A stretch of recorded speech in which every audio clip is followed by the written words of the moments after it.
Assalamu alaikum students.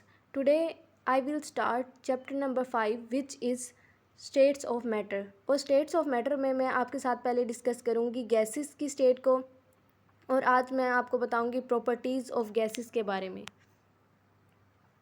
यहाँ पे properties of gases जो डिस्कस की गई हैं वो है diffusion, effusion, pressure, compressibility, mobility, density of gases. Gaseous state, as you all know that there are 3 states of matter. Matter की 3 state होती हैं, सॉलिड, लिक्विड एंड गैस।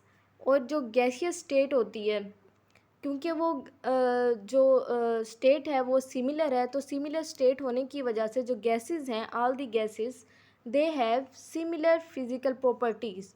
तो आज हम डिस्कस करेंगे इनकी वो सिमिलर टिपिकल फिजिकल प्रॉपर्टीज़ के बारे में। Firstly I will discuss with you diffusion. Gases can diffuse very rapidly.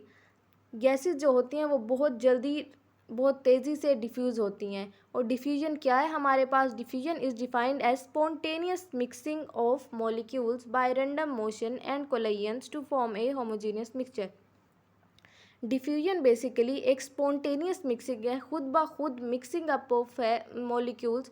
Molecule जो होते हैं वो खुद ब खुद मिक्सअप होते हैं एक दूसरे के साथ, क्योंकि वो कॉन्टीन्यूसली मोशन में होते हैं और उनकी रैंडम मोशन और एक दूसरे से कोलिजन की वजह से वो एक होमोजीनियस मिक्सचर बना देते हैं। और होमोजीनियस मिक्सचर वो मिक्सचर होता है जिसमें जो कंसंट्रेशन होती है ना किसी सोल्यूट की, वो सेम होती है। फॉर एग्जांपल अगर 2 गैसेस हैं तो वो एक कंटेनर में 2 गैसेस हर जो एरिया है उसमें इक्वल प्रोपोर्शन में होगी। अगर 2 मॉलिक्यूल एक गैस के उस एरिया में, तो वहाँ पे दूसरी गैस के भी 2 मॉलिक्यूल होंगे। वो एक होमोजीनियस मिक्सचर बना लेंगे और हर तरफ उनके इक्वल मॉलिक्यूल्स ही होंगे, उनकी कंसंट्रेशन सेम होगी। तो हम कह सकते हैं कि जो डिफ्यूजन है उसमें स्पॉन्टेनियस मिक्सिंग होती है मॉलिक्यूल्स की, उनकी कोलिजन और रैंडम मोशन की वजह से, और जिसकी वजह से वो एक होमोजीनियस मिक्सचर बना देते हैं। और नेक्स्ट हम बात करते हैं रेट ऑफ डिफ्यूजन की। रेट ऑफ डिफ्यूजन की जब हम बात करते हैं तो जो रेट ऑफ डिफ्यूजन है वो डिपेंड करता है मोलेकुलर मास ऑफ गैसेस पे। ये पॉइंट काफ़ी इंपॉर्टेंट है, मोलेकुलर मास ऑफ गैसेस। आप लोगों को पता होगा कि मोलेकुलर मास ऑफ गैसेस जो होते हैं वो डिफरेंट होते हैं। लाइक कुछ हैवियर गैसेस होती हैं मोलेकुलर मास की वजह से और कुछ लाइट गैसेस होती हैं। Lighter gases diffuse rapidly than heavier gases. तो जो लाइटर गैसेस होती हैं वो जल्दी डिफ्यूज़ करते हैं as compare to heavier ones. For example आप हाइड्रोजन गैस को देख लें, वो 4 टाइम्स फास्टर डिफ्यूज़ होती है as compare to oxygen gas, just because of their molecular mass. अगर आपके पास बहुत सारी गैसेस दे दी जाएं एमसीक्यू में और आपसे पूछा जाए कि कौन सी गैस जल्दी डिफ्यूज़ होगी, तो आपने उनके मोलेकुलर मास फाइंड आउट करके बताना है कि जो गैस लाइटर होगी मोलेकुलर मास में वो जल्दी डिफ्यूज़ होगी एज़ कम्पेयर टू हैवियर जो गैसेस होंगी। जैसे कि आप लोगों को पता है कि हाइड्रोजन का मोलेकुलर मास होता है 2.016, जो कि बहुत कम है ऑक्सीजन के गैस के मोलेकुलर मास से। देन हम सेकंड प्रॉपर्टी पढ़ते हैं जो कि है effusion. It is escaping of gas molecule through a tiny hole into a space with lesser pressure. हम डिफ्यूजन के बारे में पढ़ चुके हैं और इफ्यूजन ये दोनों डिफरेंट हैं, तो आपने दोनों टर्म को क्लियरली याद रखना है कि डिफ्यूजन क्या है और इफ्यूजन क्या है। इफ्यूजन यहाँ पे वो एक्सप्लेन करें कि अगर एक कंटेनर में टाइनी होल हो, तो जो इस्केपिंग ऑफ गैस मॉलिक्यूल्स होते हैं, जो गैस मॉलिक्यूल्स होते हैं वो इस टाइनी होल से एक एक करके वो उस स्पेस में जाते हैं जहाँ पे लेसर प्रेशर वो देखते हैं। तो ये जो escaping ऑफ गैस मॉलिक्यूल्स है through a tiny hole into a space with lesser pressure is called effusion. और यहाँ पे उन्होंने एग्जांपल ली हुई है टायर की। When our tyre gets punctured air effuses out. अगर टायर पंक्चर हो जाए तो एक होल हो जाता है ना, तो उस होल से जो गैस के मॉलिक्यूल्स होते हैं वो बारी बारी जाते जाते हैं और इस तरह से एयर इफ्यूज़ हो जाती है। इसी तरह से आप बैलून का केस ले लें तो बैलून के अंदर भी एयर भरी हुई होती है, लेकिन जब आप बैलून के अगर आपने धागे से बांधा हुआ है और आप या गिरा लगाई हुई है, आप जब उसे खोलते हैं तो आप देखते हैं कि वो उस एक टाइनी होल से वो सारे के सारे गैस मॉलिक्यूल्स बाहर निकल जाते हैं और फिर बैलून आपको दोबारा से फुलाना पड़ता है, क्योंकि उसके अंदर की सारी गैस निकल जाती है। इस वजह से, क्योंकि जो प्रेशर है एटमॉस्फेयर में वो कम होता है उस बैलून की निस्बत जहाँ पे गैस होती है, आपने फिल की होती है। क्योंकि वहाँ पे एरिया बहुत कम होता है बैलून का। देखें, effusion depends upon molecular mass. Diffusion की तरह ही जो इफ्यूजन भी है वो मोलेकुलर मास पर डिपेंड करती है, और वो गैसेज जो कि लाइटर होती हैं मोलेकुलर मास में वो इफ्यूज़ करती हैं faster as compare to heavier gases. Then हम इनके दरमियान डिफरेंस देख लेते हैं। अगर आप यहाँ पे देखें तो डिफ्यूजन ये दिखाई गई है और आपको ये इफ्यूजन दिखाई गई है। यहाँ पे देखें एक पार्टीशन के थ्रू दिखाया गया कि जब आप पार्टीशन रिमूव कर देते हैं तो पहले हाफ कंटेनर में वो होमोजीनियस मिक्सचर में, और यहाँ पे देखें तो जब पार्टीशन रिमूव कर देते हैं तो वो पूरे मिक्सचर में कम्प्लीटली फैल जाते हैं, क्योंकि वो रैंडमली मूव कर रहे हैं, हर तरफ मूव कर रहे हैं, एक दूसरे के साथ कोलाइड भी कर रहे हैं, और उसी रैंडम मोशन की वजह से वो एक होमोजीनियस मिक्सचर बना देते हैं, हर तरफ जो मॉलिक्यूल्स हैं वो फैल जाते हैं। अब इफ्यूजन के केस में देख लें तो यहाँ पे एक टाइनी होल है, ये देखें छोटा सा होल है बिल्कुल, और यहाँ से एक एक करके गैस मॉलिक्यूल्स तब तक निकलते हैं जब के तक के दोनों साइडों पे equal number of gas molecules ना रह जाएं। So that was all about diffusion and effusion. अब हम नेक्स्ट प्रॉपर्टी की तरफ जाते हैं जो कि है pressure. Gas molecules are always in continuous state of motion. जो गैस के मॉलिक्यूल्स होते हैं वो हमेशा कॉन्टीन्यूस स्टेट ऑफ मोशन में होते हैं, वो हर वक्त ही मूव करते रहते हैं, रैंडमली मूव करते रहते हैं, हर इधर जा रहे हैं उधर जा रहे हैं, हर तरफ हर डायरेक्शन में जाते हैं वो। Hence, when molecules strike with the walls of container or any other surface, they exert pressure. इसलिए वो जो मॉलिक्यूल जो रैंडमली कहीं भी किसी भी डायरेक्शन में जा रहे हैं, जब वो वॉल ऑफ कंटेनर के साथ, कंटेनर की वॉल के साथ स्ट्राइक करते हैं या किसी भी और सरफेस के साथ स्ट्राइक करते हैं तो वो प्रेशर एक्सर्ट करते हैं। और हमारे पास प्रेशर क्या होता है? Pressure is defined as the force exerted per unit surface area. Pressure को हम डिफाइन करते हैं वो फोर्स जो कि एक्सर्ट होती है पर यूनिट सरफेस एरिया। इसीलिए हम कहते हैं P is equal to F over A. P pressure को डिनोट करता है, F फोर्स को डिनोट करता है, और जो A है वो एरिया को डिनोट करता है। दी SI unit of force, SI represent करता है सिस्टम इंटरनेशनल। तो जो SI यूनिट ऑफ फोर्स है वो न्यूटन है, और जो एरिया का है वो है मीटर स्क्वायर। इसीलिए हम जो प्रेशर का SI यूनिट है वो हम लिखते हैं न्यूटन पर मीटर स्क्वायर। ये देखें ना, ये F के लिए न्यूटन आ जाता है, पर मीटर स्क्वायर आ जाता है एरिया के लिए। और इस न्यूटन पर मीटर स्क्वायर को हम पास्कल भी कहते हैं, और 1 pascal is equal to 1 newton per metre square. Barometer एक इंस्ट्रूमेंट है जो कि यूज़ होता है to measure atmospheric pressure. Barometer instrument use होता है टू मेजर एटमॉस्फेरिक प्रेशर, और जो मैनोमीटर होता है वो इंस्ट्रूमेंट यूज़ होता है to measure pressure in the laboratory. अब हम आगे देख लेते हैं standard atmospheric pressure. Standard atmospheric pressure is the pressure exerted by the atmosphere at the sea level. Sea level पे एटमॉस्फेयर जो प्रेशर एक्सर्ट करती है हम उसको कहते हैं स्टैंडर्ड एटमॉस्फेरिक प्रेशर, और हम इसको डिफाइन करते हैं as the pressure exerted by mercury column of 760 mm Hg height. Hg denote करता है मर्करी को। मर्करी कॉलम है, Hg कॉलम है, उसके अंदर 70 मिलीमीटर हाइट पे मर्करी मेंटेन रहता है at sea level. It is sufficient pressure, और ये सफिशिएंट प्रेशर है to support a column of mercury के कॉलम को 760 मिलीमीटर इन हाइट में मेंटेन किया जाता है एट सी लेवल पे। अब ये देखें, ये यूनिट्स आपने अच्छी तरह से याद कर लेना। ये आ जाते हैं कि 1 ATM is equal to what.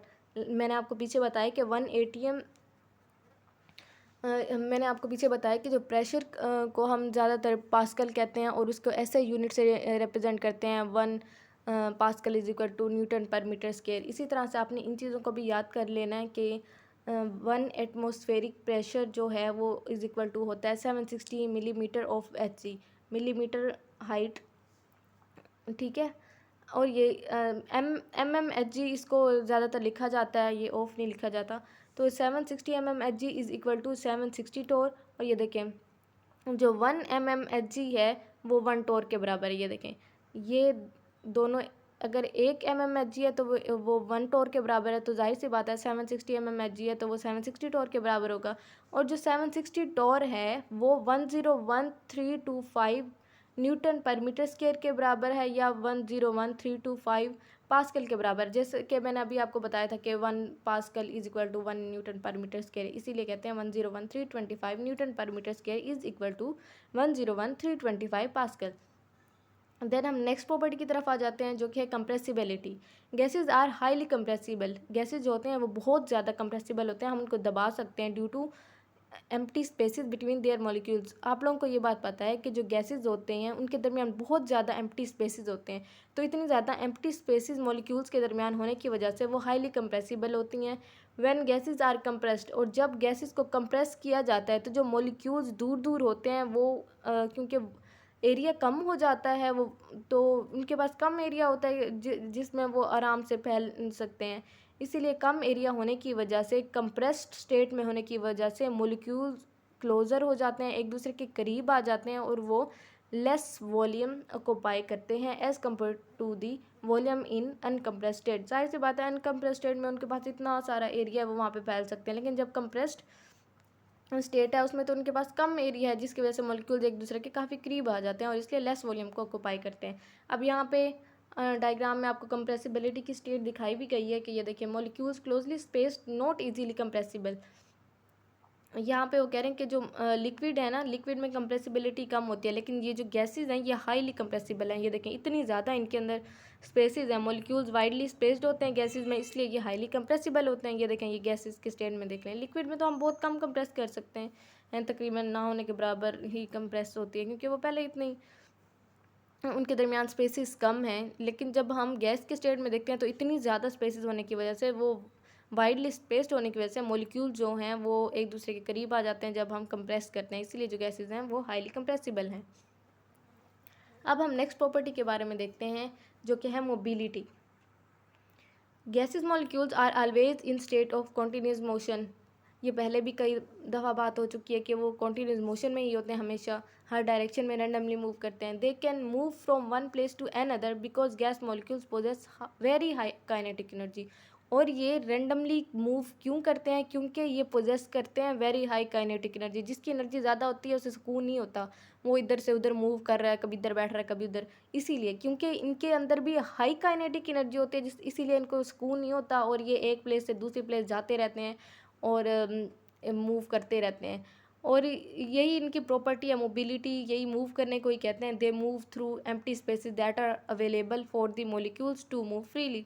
क्योंकि इनके पास स्पेसेस, एम्प्टी स्पेसेस बहुत ज़्यादा है। अब जैसे बहुत ज़्यादा हजूम है, जैसे कि आप देखें कोई किसी बाज़ार में कोई सेल लग गई है तो इतनी ज़्यादा हजूम होने की वजह से मूवमेंट कितनी मुश्किल हो जाती है, भाई साइड दे दें साइड दे दें, इस वजह से। लेकिन यहाँ पे क्या होता है गैसेस के स्टेट में, यहाँ पे बिल्कुल एक वहाँ पे है मॉलिक्यूल, दूसरा वहाँ पे है, दरमियान में स्पेस है, तो वो इजीली मूव करते रहते हैं एम्प्टी स्पेसेस होने की वजह से। दिस मोबिलिटी और random motion results in mixing up of gas molecules to produce a homogeneous mixture.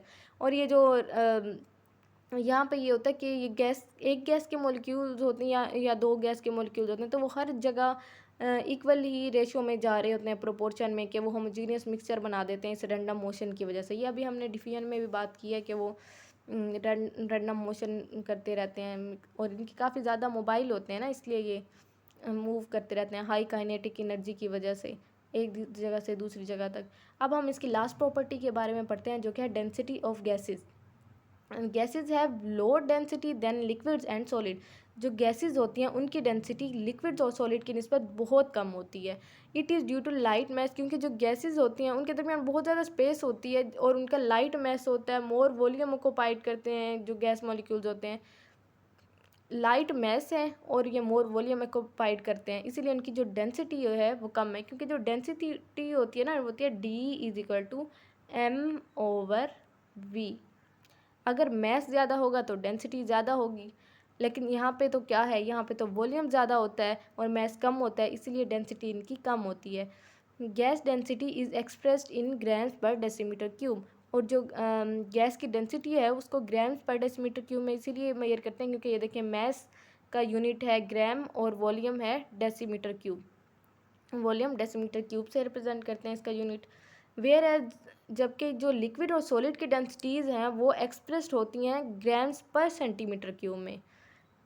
और ये देखा जाता है कि जो लिक्विड्स और सॉलिड्स हैं वो 1000 टाइम्स डेंसर होते हैं गैसेस से। The density of gases increases by cooling because there volume decreases.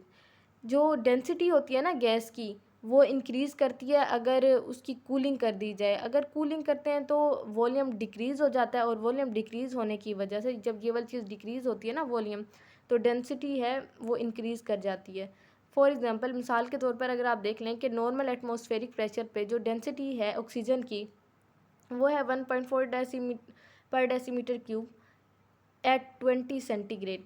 अब देखें नॉर्मल एटमॉस्फेरिक प्रेशर पे जो डेंसिटी है ऑक्सीजन की वो है 1.4 ग्राम पर डेसीमीटर क्यूब जब टेम्परेचर रखते हैं 20 सेंटीग्रेड।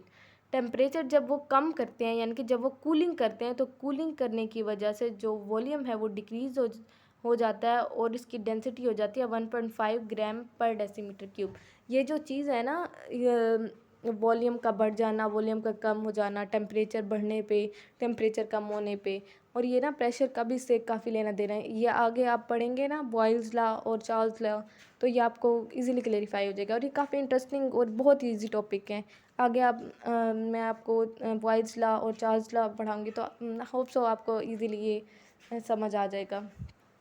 इंशाल्लाह मिलते हैं नेक्स्ट लेक्चर में which is going to be Boyle's law. Thank you for listening that. अगर आपको अच्छी लगी है तो लाइक ज़रूर कीजिएगा, मोटिवेशन मिलती है इससे। अल्लाह हाफ़िज़।